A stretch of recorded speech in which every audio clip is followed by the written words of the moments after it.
Greetings. This is Professor Deemer, and let me start by apologizing for taking so long to get this up and running.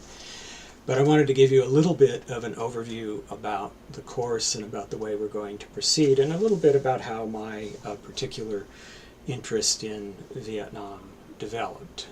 Maybe I should start with that. I started going to Vietnam in the mid-90s. I think 1996 was my first trip. I spent a month there on a kind of academic exchange.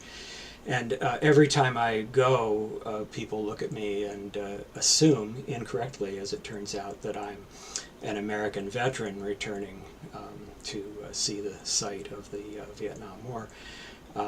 I was, in fact, of draft age in the late 1960s when the war was at its height, but initially, on graduating from high school in 1969, had a student deferment, and then the following year when that old system of deferments, and we'll talk about this at the proper time in the course, when that old system of deferments was done away with because it would seem to be unfair,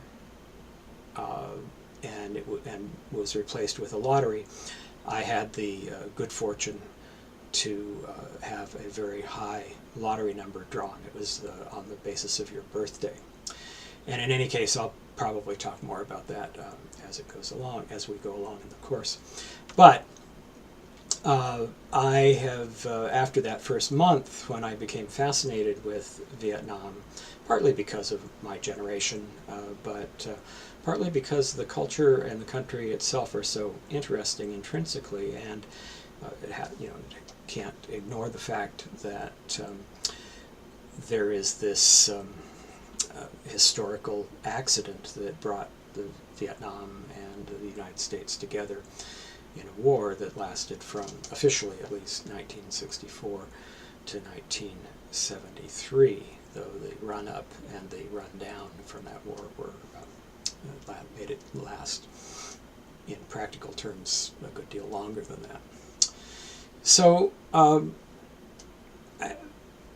the rest of my history in Vietnam is pretty easy to tell. In 2000, I lived in Hanoi for a year. I had a Fulbright grant, and I worked in a publishing company, actually, as a consultant, and began to learn Vietnamese and to study the culture in a kind of a more systematic and serious way. Began to work with Vietnamese writers on translation projects.